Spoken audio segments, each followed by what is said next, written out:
Assalamualaikum students, welcome to my YouTube channel Mr. EDU Expert. I am Dr. Nayab. Today I am going to explain you NUMS past paper. आज हम NUMS के past paper solve करने जा रहे हैं जिसमें आज हम बायोलॉजी के चैप्टर सपोर्ट एंड मूवमेंट के MCQs को डिस्कस करेंगे। आइए स्टूडेंट्स हम अपना पहला MCQ डिस्कस करते हैं। Number of bones in the skull. Skull में कितनी बोन्स प्रेजेंट होती हैं? ऑप्शन ए में है 22, ऑप्शन बी में है 26 एंड ऑप्शन सी में है 24 एंड ऑप्शन डी में है 28। सबसे पहले हम ये देखते हैं कि स्कल में कौन कौन सी बोन्स का पार्ट होता है। तो skull is made up of cranium and facial bones. Skull के अंदर क्रेनियम की बोन्स आती हैं और फेशियल बोन्स आती हैं। क्रेनियम बोन्स कौन सी होती है? जो हमारा हेड रीजन होता है उसमें जो बोन्स आती है उसको हम क्रेनियम बोलते हैं, और फेशियल बोन्स जो हमारी फेस में बोन्स आती हैं उनको हम फेशियल बोन्स बोलते हैं। तो क्रेनियम जो होता है उसमें टोटल 8 बोन्स होती हैं जिनमें से 4 अनपेयर्ड होती हैं और 2 पेयर्ड होती हैं। इन फेशियल बोन्स में टोटल 14 आती हैं जिनमें से 6 पेयर्ड होती हैं और 2 अनपेयर्ड होती हैं। तो 8 क्रेनियम की बोन्स हो गई और 14 फेशियल बोन्स हो गई, तो टोटल कितनी हुई? 22। तो इस क्वेश्चन का हमारा जो करेक्ट ऑप्शन है वो है ऑप्शन ए 22। आइए आइए स्टूडेंट क्वेश्चन नंबर 2 को डिस्कस करते हैं। Microcephaly the small size skull is due to. पहले हम ये समझते हैं कि ये माइक्रोसेफेली क्या होता है। माइक्रोसेफेली एक ऐसी ऑटोसोमल रिसेसिव डिसऑर्डर है जिसमें जो इंडिविजुअल होता है या जो पर्सन होता है उसका जो स्कल होता है उसकी साइज स्मॉल होती है। अब ऑटोसोमल रिसेसिव मैंने क्यों बोला? इसका मतलब क्या कि ऑटोसोमल का मतलब कि ये जो डिजीज़ है माइक्रोसेफेली ये मेल एंड फीमेल में इक्वली इफेक्टिव होती हैं। उसका रीज़न क्या है कि जो नंबर ऑफ़ ऑटोसोम होते हैं वो मेल में भी 22 होते हैं और फीमेल में भी 22 होते हैं। इसी वजह से ये जो ऑटोसोमल रिसेसिव है ये दोनों मेल एंड फीमेल में इक्वली इफेक्टिव होती हैं। इस डिजीज़ में क्या होता है, जो जीन्स होती हैं उसमें म्यूटेशन काज हो जाती है जिसकी वजह से उनके ब्रेन की जो ग्रोथ होती है वो ठीक तरीके से नहीं हो पाती। तो इस क्वेश्चन का हमारा जो करेक्ट ऑप्शन है वो है ऑप्शन डी जेनेटिक काज, क्योंकि जीन में म्यूटेशन हो जाती है और जीन की स्टडी तो हम जेनेटिक्स में करते हैं। ये जो पॉइंट है ये पंजाब टेक्स्ट के बुक के पेज नंबर 35 पर लिखी हुई है एग्जैक्ट।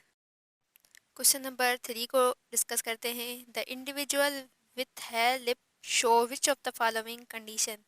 इसमें बोल रहा है कि जो कोई भी इंडिविजुअल होता है उसका जो लिप होता है वो ठीक तरीके से फ्यूज़ नहीं हो पाता। उस डिज़ीज़ को, उस कंडीशन को हम क्या बोलते हैं?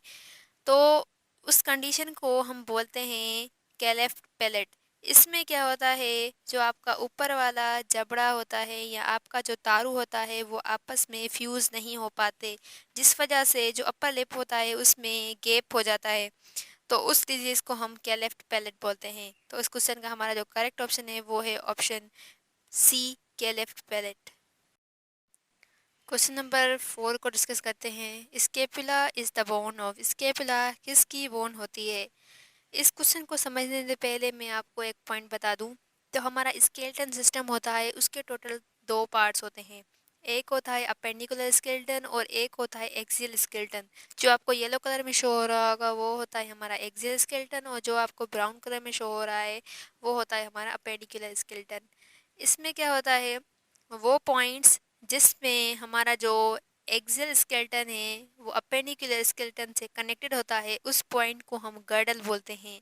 तो हमारी जो अपर लिम्स होती हैं या हमारी जो आर्म्स होती हैं वो एक्सियल स्केलेटन से जिस गर्डल के थ्रू कनेक्टेड होती हैं उसको हम पेक्टोरल गर्डल बोलते हैं।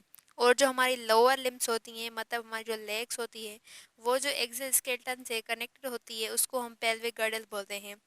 तो इसमें बोला है scapula is a bone of. हमारा जो पेक्टोरल गर्दल होता है, जो अपर लिम्स का जो गर्दल होता है, उसमें 3 बोन्स रोल प्ले करती हैं, जिनमें से हमारी जो एक बोन है उसको हम स्केपुला बोलते हैं, सुपर स्केपुला एंड क्लाविकल। तो स्केपुला वर्ड आ गया। तो scapula is the bone of. Option A में है स्कल, ऑप्शन बी में है पेल्विक गर्डल, ऑप्शन सी में है vertebral column and option D में है पेक्टोरल गर्डल। तो इस क्वेश्चन का हमारा जो करेक्ट ऑप्शन है वो है ऑप्शन डी पेक्टोरल गर्डल। ये जो पॉइंट है ये पंजाब टेक्स्ट के book page number 33। Question number 5 की तरफ मूव करते हैं। The number of vertebra in horse neck are. Horse की जो नेक होती है उसमें नंबर ऑफ वर्टिब्रा कितनी होती हैं? हमारी जो टोटल वर्टिब्रा होती हैं वो 33 होती हैं। उनमें से इन सब का नाम डिफरेंट है। वो डिफरेंट नाम उनकी लोकेशन के बेसिस पर रखा गया है। जिस पार्ट में वो वर्टिब्रा प्रेजेंट होती है उसके डिपेंड पर उनका नाम रखा गया है। तो इन 33 में से जो 7 वर्टिब्रा होती हैं वो हमारी नेक रीजन में होती हैं, जिनको हम सर्वाइकल वर्टिब्रा बोलते हैं। उसके बाद जो हमारी 12 बोन्स होती हैं वो हमारी थोरेसिक रीजन में होती हैं। थोरेसिक रीजन मतलब हमारे चेस्ट का बैकवर्ड पार्ट, उनमें प्रेजेंट होती हैं। वो टोटल 12 होती हैं। उसके बाद उसके नीचे हमारा जो कमर वाला रीजन होता है उसके बैकवर्ड जो 5 बोन्स प्रेजेंट होती हैं उनको हम लंबर बोन्स बोलते हैं। देन रिमेनिंग जो पार्ट है उसमें 5 बोन्स सैक्रल में आती हैं एंड 4 बोन्स कॉकेक्स में आती हैं। तो मैंने आपको बताया कि जो सर्वाइकल होता है उसको हम नेक रीजन में जो बोन्स आती हैं उनको बोलते हैं। तो वो टोटल कितनी बताई मैंने? 7। तो इस क्वेश्चन का हमारा जो करेक्ट ऑप्शन है वो है ऑप्शन सी, 7। आइए स्टूडेंट क्वेश्चन नंबर 6 को सॉल्व करते हैं। The process of cartilage formation is known as. Cartilage के बनने के प्रोसेस को हम क्या बोलते हैं? पहले ये समझते हैं कि ये कार्टिलेज क्या होता है। कार्टिलेज भी हमारी बॉडी का ऐसा पार्ट है जो बॉडी को स्ट्रक्चर एंड सपोर्ट प्रोवाइड करता है। ये बोन की तरह हार्ड तो नहीं होता, ये बिल्कुल ही सॉफ्ट एंड फ्लेक्सिबल होता है। कार्टिलेज हमारी बॉडी के किस पार्ट में प्रेजेंट होता है? कुछ कॉमन एग्जांपल मैं आपको बता दूं। जो हमारा नोज़ होता है उसकी बोन भी कितनी सॉफ्ट एंड फ्लेक्सिबल होती है, उसके अंदर हमारा कार्टिलेज प्रेजेंट होता है। उसके बाद एक और एग्जांपल, हमारा जो ईयर पिन्ना होता है उसकी भी बोन बहुत ही सॉफ्ट एंड फ्लेक्सिबल होती है क्योंकि उसके अंदर भी कार्टिलेज प्रेजेंट है। मैं आपको एक पॉइंट बता दूं, जब भी बेबी मदर की बॉडी के अंदर होता है तो उसकी पूरी बॉडी पहले पहले कार्टिलेज से बनी होती है। देन वो कार्टिलेज कन्वर्ट होता है बोन में। तो जब भी कार्टिलेज बनता है उस प्रोसेस को हम कॉन्ड्रियोजेनेसिस बोलते हैं। तो इस क्वेश्चन का हमारा जो करेक्ट ऑप्शन है वो है ऑप्शन सी, कॉन्ड्रियोजेनेसिस। क्वेश्चन नंबर 7 है, significant light muscles in bird is. Bird के अंदर वो कौन से मसल होते हैं जो उनको उड़ने में मदद करते हैं? हम इंसान जो होते हैं उनके तो आर्म्स होते हैं, मगर बर्ड में आर्म्स की जगह पर क्या प्रेजेंट होता है? विंग्स, उनके पर होते हैं। तो हमारा जो आर्म्स होती हैं उनमें जो गर्डल प्रेजेंट होता है उसको हम पेक्टोरल गर्डल बोलते हैं। तो उसी जगह पर बर्ड्स के अंदर क्या है? विंग्स है, तो उसके अंदर भी पेक्टोरल गर्डल विंग्स में प्रेजेंट होंगी।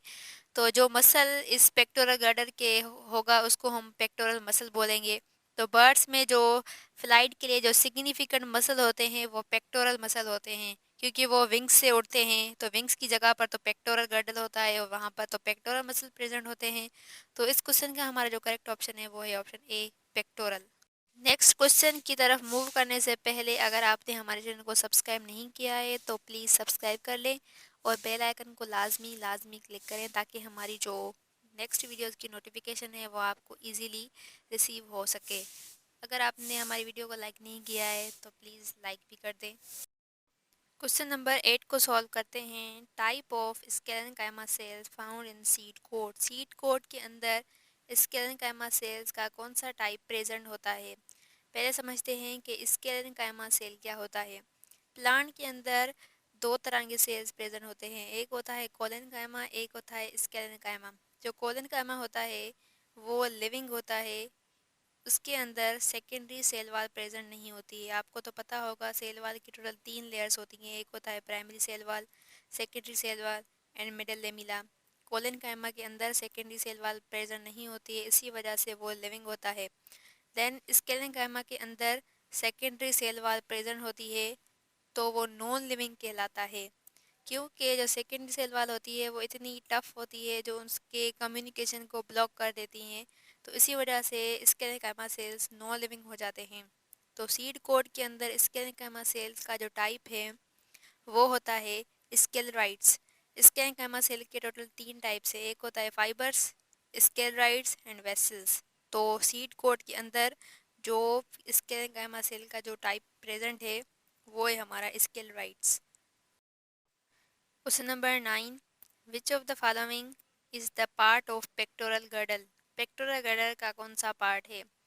मैंने आपको बताया था कि पेक्टोरल गर्डल कहाँ प्रेजेंट होता है, जो हमारी अपर आर्म्स होती हैं जो एक्सोस्केलेटन से जिस पॉइंट पर कनेक्टेड होती हैं वहाँ पर पेक्टोरल गर्डर होता है।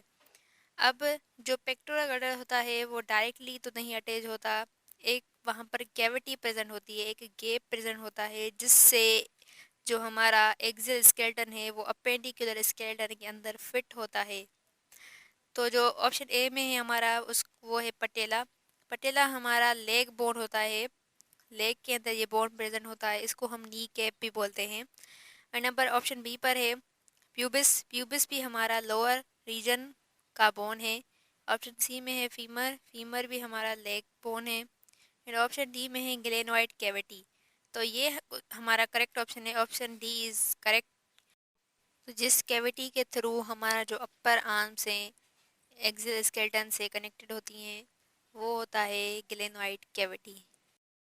Question number 10, how many bones are present in the wrist. हमारी जो रिस्ट होती है उसमें कितनी नंबर ऑफ बोन्स प्रेजेंट होती है। रिस्ट का मतलब हमारी जो कलाई। बायोलॉजी में हम रिस्ट के लिए जो वर्ड इस्तेमाल करते हैं, रिस्ट की बोन के लिए जो वर्ड इस्तेमाल करते हैं उसको हम कार्पल बोलते हैं। तो कार्पल में टोटल 8 बोन्स होती हैं। उसके बाद जो हमारा पाम होता है उसको हम मेटाकार्पल बोलते हैं, उनके अंदर टोटल 5 बोन्स आती हैं। उसके बाद हमारी जो फिंगर्स होती हैं जिनको हम फेलेंजिस बोलते हैं उसके अंदर 14 बोन्स आती हैं। तो रिस्ट के लिए कौन सा वर्ड यूज़ किया था मैंने, कार्पल। कार्पल में टोटल कितनी बोन्स थी, 8। तो इस क्वेश्चन का हमारा जो करेक्ट ऑप्शन है वो है ऑप्शन सी, 8 बोन्स हैं। विच of the following does not change when muscle contract. जब मसल कॉन्ट्रैक्ट करता है तो नीचे दिए गए ऑप्शन में से कौन सा अपनी पोजीशन को चेंज नहीं करता। ऑप्शन ए में है ए बैंड, ऑप्शन बी में है आई बैंड, ऑप्शन सी में है H zone and option D में है लेंथ ऑफ मसल। अब जो हमारा जो मसल होता है वो डिफरेंट कंपार्टमेंट्स में डिवाइडेड होता है। Each compartment is called sarcomere. Sarcomere consist of, sarcomere के अंदर डिफरेंट टाइप्स के बैंड्स प्रेजेंट होते हैं। इसके अंदर एक बैंड होता है जिसको हम ए बैंड बोलते हैं। ये बैंड सेंटर में प्रेजेंट होता है and it is the thickest region. उसके बाद दूसरा बैंड होता है जिसको हम आई बैंड बोलते हैं। ये थिनेस्ट रीजन होता है। ये ए बैंड के या थिकेस्ट बैंड के कॉर्नर पर प्रेजेंट होता है। उसके बाद एक सार्कोमियर दूसरे सार्कोमियर से जिस पॉइंट से सेपरेट होता है उसको हम जेड लाइन बोलते हैं। एंड एच जोन क्या होता है, जो एच जोन होता है ये जो हमारा थिकेस्ट पार्ट था उसके बिल्कुल सेंटर पर ये एच जोन प्रेजेंट होता है। तो जब भी मसल कॉन्ट्रैक्ट करता है तो ये जो जेड लाइंस होती हैं ये एक दूसरे के करीब आना शुरू होती हैं, और जो आई बैंड होता है वो भी एक दूसरे के करीब आता है। एच जोन जो होता है ये बिल्कुल ही डिसअपियर, गायब हो जाता है। बस एक बैंड है जो अपनी साइज पोजीशन चेंज नहीं करता, वो होता है ए बैंड। तो इस क्वेश्चन का हमारा जो करेक्ट ऑप्शन है वो है option A band does not change when muscle contract. बाकी जो बी ऑप्शन है आई बैंड, मैंने आपको बताया कि आई बैंड भी कॉन्ट्रैक्ट करता है तो उसकी भी साइज डिक्रीज होती है। एंड ऑप्शन सी में एच जोन तो बिल्कुल ही डिसअपियर हो जाता है जब मसल कॉन्ट्रैक्ट करता है। एंड डी ऑप्शन में है लेंथ ऑफ मसल। अब जब भी जेड लाइन एक दूसरे के करीब आएंगी तो जाहिर सी बात है तो मसल का साइज तो कम होगा ही, लेंथ तो डिक्रीज होगी ही। क्वेश्चन नंबर 12 को सॉल्व करते हैं। Response to plants to touch is called. Plant का रिस्पॉन्स टच की तरफ अगर हो तो उस प्रोसेस को हम क्या बोलते हैं। सबसे पहले हम ये देखते हैं कि रेस्पॉन्स कैसे, मूवमेंट और ग्रोथ दैट इज टुवर्ड और अवे फ्रॉम स्टिमुलाई। प्लांट की मूवमेंट हो या ग्रोथ हो टुवर्ड स्टिमुलाई, किसी पर इम्प्रॉपर स्टिमुलाई की तरफ या उससे अवे। जैसे अगर टुवर्ड स्टिमुलाई ग्रोथ या मूवमेंट हो तो उसको हम पॉजिटिव रिस्पॉन्स बोलेंगे, और अगर अवे फ्रॉम स्टिमुलस हो तो उसको हम नेगेटिव रिस्पॉन्स बोलेंगे। स्टिमुलस कौन कौन से हो सकते हैं, light, gravity, water, touch, chemical, temperature, ये सारे स्टिमुलस हो सकते हैं जिनकी तरफ या अवे रिस्पॉन्स प्लांट शो करते हैं। तो ऑप्शन ए में हमारा जियोट्रोपिज्म। जियोट्रोपिज्म मतलब रेस्पॉन्स टुवर्ड ग्रेविटी, ग्रेविटी की तरफ प्लांट अपने किसी पार्ट का रिस्पॉन्स शो करे, जैसे कि रूट्स होती हैं, वो रूट्स क्या होती हैं, डाउनवर्ड होती है। ग्रेविटी का पुल भी तो डाउनवर्ड ही होता है, तो रूट्स आर पॉजिटिव जियोट्रॉपिज्म, क्योंकि वो टुवर्ड स्टिमुलस जा रही हैं। इसी तरह नेगेटिव जियोट्रॉपिज्म कैसे, हमारी जो स्टीम होती है वो क्या होती है, अवे फ्रॉम द ग्रेविटी होती है, तो ये क्या होगा, नेगेटिव जियोट्रॉपिज्म। इसी तरह इस क्वेश्चन में हमें पूछ रहा है कि response to plants to touch, touch की तरफ प्लांट के रेस्पॉन्स को हम क्या बोलते हैं, तो थिग्मोट्रोपिज्म ऐसा रेस्पॉन्स है, ऐसा ग्रोथ है, growth in response to physical touch, plant की ग्रोथ हो किसी भी टच की तरफ। जैसे इसमें भी पॉजिटिव थिग्मोट्रोपिज्म किस में हम देखते हैं, seen in climb wine. Climb wine एक ऐसा प्लांट है जो पॉजिटिव थिग्मोट्रोपिज्म शो करता है। ये कैसे, it wraps itself around a solid object and it grow. वो प्लांट क्या करता है, किसी भी ऑब्जेक्ट के अराउंड अपने आप को रैप कर देता है, फिर उसी ऑब्जेक्ट में ये अपनी ग्रोथ कंटिन्यू करता है। तो इस क्वेश्चन का हमारा जो करेक्ट ऑप्शन है वो है option B, thigmotropism. Question number 13, the muscle attach to the bones are, bone के साथ जो मसल अटैच होता है उन मसल्स को हम क्या बोलते हैं। सबसे पहले देखते हैं कि कौन कौन से मसल्स के टाइप होते हैं। टोटल हमारी बॉडी के अंदर 3 टाइप्स के मसल प्रेजेंट होते हैं। एक होता है smooth muscle, cardiac muscle and skeletal muscle. जो स्मूथ मसल होता है वो प्रेजेंट होता है हमारे बॉडी के विजरल ऑर्गन्स में। विजरल ऑर्गन्स कौन से, हमारी बॉडी के अंदर जो भी ऑर्गन्स हैं एक्सेप्ट हार्ट, वो सब स्मूथ मसल से बने होते हैं। और जो स्मूथ मसल होता है वो इनवॉलेंट्री होता है। इनवॉलेंट्री का मतलब वो फंक्शन जिसे हम अपनी आप कंट्रोल नहीं कर पाएँ। आप क्या अपने बॉडी के अंदर के फंक्शंस खुद कंट्रोल कर पाते हैं, नहीं, तो वो क्या कहलाएगा, इनवॉलेंट्री। और जो स्मूथ मसल होता है वो अनस्ट्रैप्ड होता है, उसमें कोई भी किस्म के डार्क या लाइट बैंड प्रेजेंट नहीं होते हैं। उसके बाद हमारा होता है cardiac muscle. Cardiac muscle only present in the heart. Heart जिस मसल से बना होता है उसको हम कार्डियक मसल बोलते हैं। जो कार्डियक मसल होता है वो भी इनवॉलेंट्री होता है, आप भी अपने हार्ट बीट को कंट्रोल नहीं कर सकते, वो भी ऑटोनोमस होती है, अपने आप फंक्शन परफॉर्म करती है, इसलिए वो भी इनवॉलेंट्री कहलाएगा। उसके बाद हमारा जो लास्ट है वो है स्केलेटल मसल। स्केलेटल मसल हमारी बोन के साथ जो भी मसल कनेक्टेड होते हैं उन सब को हम स्केलेटल मसल बोलते हैं।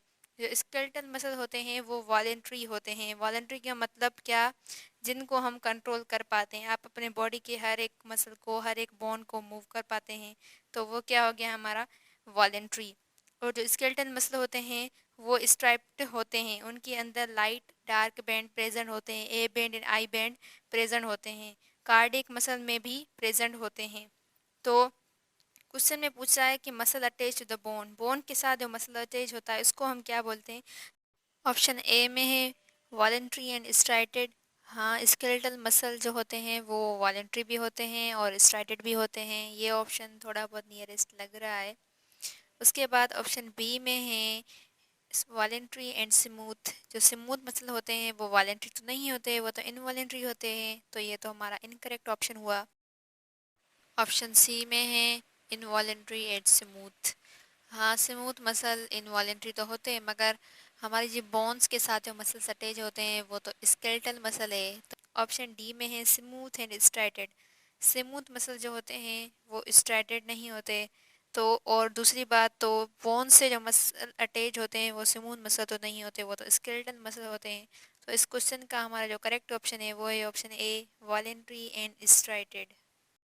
Question number 14, which of the following statement regarding the periosteum is incorrect. Periosteum से रिलेटेड नीचे दिए गए ऑप्शन में से कौन सी पॉइंट रिलेट नहीं करती है। तो पहले ये समझते हैं कि ये पेरिस्टीम क्या होता है। Periosteum is a membrane which covers outer surface of the all bones except the joints. Periosteum एक ऐसी मेम्ब्रेन है जो सारी बोन्स को कवर करती है सिवाय जॉइंट की जगह पर। और जो पेरिस्टीम जो इनर लेयर होती है वो सेलुलर नेचर की होती है। तो पेरिस्टीम का काम होता है बोन फार्मेशन भी और बोन रिपेयर में भी। तो आपको पता होना चाहिए कि वो कौन से सेल्स होते हैं जो बोन फॉर्मेशन में रोल प्ले करते हैं वो होते हैं ओस्टियोब्लास्ट। तो ओस्टियोब्लास्ट और पेरियोस्टीम इन दोनों में कोई भी डिफ्रेंशिएट नहीं हो सकता, कोई भी डिफरेंस नहीं है, सेम बात है। तो हमारा ऑप्शन ए है, the periosteum serve as the site of attachment of bone to muscle. जाहिर सी बात है, ये आउटर मोस्ट मेम्ब्रेन होती है बोन की, तो इसके बाद मसल अटैच होता है हमारी बोन से। तो ये जो पेरियोस्टीम होती है ये जगह प्रोवाइड करती है मसल्स को बोन से अटैच होने के लिए। ऑप्शन बी में cells of the periosteum differentiate into osteoblast. ये ऑप्शन इनकरेक्ट लग रहा है, क्योंकि मैंने आपको बताया कि ओस्टियोब्लास्ट का भी काम बोन फार्मेशन है और पेरियोस्टीम का भी काम बोन फार्मेशन में ही है, तो इन दोनों में कोई डिफरेंस नहीं है। उसके बाद ऑप्शन सी में है, periosteum is a fibre sheet that surround long bones. तो ये करेक्ट ऑप्शन है, क्योंकि पेरियोस्टीम एक ऐसी मेम्ब्रेन है जो बोन्स को सराउंड करती है, तो सी ऑप्शन इज करेक्ट। तो हमारा इस क्वेश्चन का जो करेक्ट ऑप्शन है वो है B, cells of the periosteum differentiate into osteoblast. ये हमारी इनकरेक्ट स्टेटमेंट है, ये पेरियोस्टीम से रिलेट नहीं करती। क्वेश्चन नंबर 15 है, the most correct statement about muscle contraction is. Muscle जब कॉन्ट्रैक्ट करता है तो उससे कौन सी पॉइंट रिलेट करती है। तो ऑप्शन ए में है, actin moves to shorten the muscle. मैं आपको एक पॉइंट क्लियर कर दूं, मैंने आपको बताया था जो ए बैंड होता है वो थिक होता है और जो आई बैंड होता है वो थिन होता है। ए बैंड मूव नहीं करता जब मसल कॉन्ट्रैक्ट करता है, मगर आई बैंड मूव करता है जब मसल कॉन्ट्रैक्ट करता है। तो जो ए बैंड होता है वो जिस प्रोटीन से बना होता है उसको हम मायोसिन बोलते हैं, और जो आई बैंड जिस प्रोटीन से बना होता है उस प्रोटीन को हम एक्टिन बोलते हैं। तो ऑप्शन ए में है, actin moves to shorten the muscle. यहाँ पर एक्टिन की जगह हम अगर आई बैंड की बात करें तो बात तो सेम ही होगी, क्योंकि आई बैंड बना ही एक्टिन प्रोटीन से है। तो मसल कॉन्ट्रैक्ट करता है तो आई बैंड क्या होते हैं, शॉर्ट होते हैं। ये तो करेक्ट स्टेटमेंट है। ऑप्शन बी में है, cross bridges connecting the two molecules of a myofibril is made up of G-actin। ये क्रॉस ब्रिजेस कहाँ प्रेजेंट होती है, जब मसल कॉन्ट्रैक्ट करता है जो ए बैंड होता है उस पर ये क्रॉस ब्रिजेस अटैच्ड होती हैं। तो जब मसल कॉन्ट्रैक्ट करेगा जो ये क्रॉस ब्रिजेस होती हैं ये आई बैंड को सेंटर की तरफ पुल करती हैं। तो ये क्रॉस ब्रिजेस जो बनी होती हैं ये मायोसिन प्रोटीन की बनी होती है, क्योंकि ये मायोसिन बैंड में प्रेजेंट है, ए बैंड में प्रेजेंट है। तो ये तो हमारी इनकरेक्ट स्टेटमेंट हुई, वो जी एक्टिन से नहीं बनी होती, वो मायोसिन प्रोटीन से बनी हुई होती हैं। ऑप्शन सी में है, on contraction of myosin molecules result in muscle contraction. अब मायोसिन जब मॉलिक्यूल कॉन्ट्रैक्ट करेगा तो क्या मसल कॉन्ट्रैक्ट होगा? नहीं, मायोसिन मतलब ए बैंड तो वो तो सेंटर में प्रेजेंट होता है, वो तो मूव ही नहीं करता। तो ये भी हमारी इनकरेक्ट स्टेटमेंट है। एंड ऑप्शन डी में है, के is necessary for binding of cross bridges. के का मतलब पोटाशियम। पोटाशियम मसल कॉन्ट्रैक्शन या क्रॉस ब्रिजेस बाइंडिंग में नेसेसरी नहीं होता, वो जो आयन नेसेसरी होता है उसको हम कैल्शियम बोलते हैं। तो इस क्वेश्चन का हमारा जो करेक्ट ऑप्शन है वो है option A, actin moves to shorten the muscle. Question number 16 है, the multinucleated mass of bone cells. वो कौन से बोन के सेल्स होते हैं जो मल्टी न्यूक्लिएटेड होते हैं? तो टोटल 3 सेल्स होते हैं, एक होता है ओस्टियोब्लास्ट, दूसरा होता है ओस्टियोक्लास्ट और तीसरा होता है ओस्टियोसाइट्स। जो ओस्टियोब्लास्ट होता है वो बोन फार्मिंग सेल्स होते हैं, जो ओस्टियोसाइट होते हैं वो बोन सेल्स होते हैं, और जो ओस्टियोक्लास्ट होते हैं वो बोन डिसॉल्विंग सेल्स होते हैं। तो आपको फिगर में शो हो रहा होगा कि जो ओस्टियोब्लास्ट है उसके सेंटर में सिर्फ एक न्यूक्लियस प्रेजेंट है, और जो ओस्टियोसाइट है उसके अंदर भी सिर्फ एक न्यूक्लियस प्रेजेंट है। मगर जो ओस्टियोक्लास्ट है उसके अंदर आपको बहुत से न्यूक्लियस नज़र आ रहे होंगे, क्योंकि osteoclast is a multi nucleated bone cells. तो इस क्वेश्चन का हमारा करेक्ट ऑप्शन है वो है ऑप्शन ए, ओस्टियोक्लास्ट। क्वेश्चन नंबर 17 है, myofibril within the muscle fiber contain thick and thin filament made up of dash and dash। जो हमारा मसल फाइबर होता है, जो हमारे मसल सेल्स होते हैं उसके अंदर thick and thin filament present होते हैं। तो वो किस प्रोटीन से बने होते हैं? मैंने आपको बताया था कि सेंटर में एक थिकेस्ट रीजन होता है जिसको हम ए बैंड बोलते हैं, और जिसके कॉर्नर्स पर एक थिनेस्ट रीजन होता है जिसको हम आई बैंड बोलते हैं। जो ए बैंड होता है वो मायोसिन से बना होता है, और जो आई बैंड होता है वो एक्टिन से बना होता है। तो ऑप्शन ए में है मायोसिन एंड एक्टिन। तो ए ऑप्शन ही हमारा करेक्ट है, क्योंकि ए बैंड मायोसिन से बना होता है और आई बैंड एक्टिन प्रोटीन से बना होता है। तो इस क्वेश्चन का हमारा करेक्ट ऑप्शन है option A, myosin and actin. Question number 18 है, which vertebra together are called pelvic vertebra. वो कौन सी वर्टिब्रा होती हैं जो पेल्विक वर्टिब्रा बनाती हैं, जो पेल्विक रीजन में आती हैं। तो मैंने आपको बताया था वर्टिब्रा टोटल 33 होती हैं, उनके नेम्स डिफरेंट होते हैं on the basis of their location. जो हमारी नेक रीजन में होती हैं उनको हम सर्वाइकल वर्टिब्रा बोलती हैं और वो टोटल 7 होती हैं। और दूसरी होती है हमारी 12 वर्टिब्रा, वो थोरेसिक रीजन में प्रेजेंट होती हैं, उनको थोरेसिक वर्टिब्रा बोलते हैं। एंड 5 होती हैं लंबर रीजन में, उनको लंबर वर्टिब्रा बोलती हैं। और जो 5 है वो सेक्रल होती हैं और जो 4 है वो कॉक्सिजल होती हैं। तो पेल्विक के अंदर सिर्फ सेक्रल और कॉकेक्स बोन्स आती हैं। तो ऑप्शन ए में है कॉक्सिजल एंड लंबर, तो ये तो नहीं है। ऑप्शन बी में है सेक्रल एंड लंबर, ये भी इनकरेक्ट है। ऑप्शन सी में है सेक्रल एंड कॉक्सिजल। हाँ, मैंने आपको बताया कि पेल्विक रीजन में सेक्रल एंड कॉकेक्स बोन्स आती हैं। तो इस क्वेश्चन का हमारा करेक्ट ऑप्शन है वो है option C, sacral and coccygeal. Students, I hope आपको आज का हमारा लेक्चर समझ में आया होगा और पसंद आया होगा। तो वीडियो को एक लाइक कर दें और हमारे चैनल को सब्सक्राइब कर दें ताकि ऐसी ही इंफॉर्मेटिव वीडियोस आप तक आसानी से पहुंच सके। मैं नम्स के और भी दूसरे सारे चैप्टर्स के पास पेपर सॉल्व करवाऊंगी। Thank you very much. अल्लाह हाफिज़।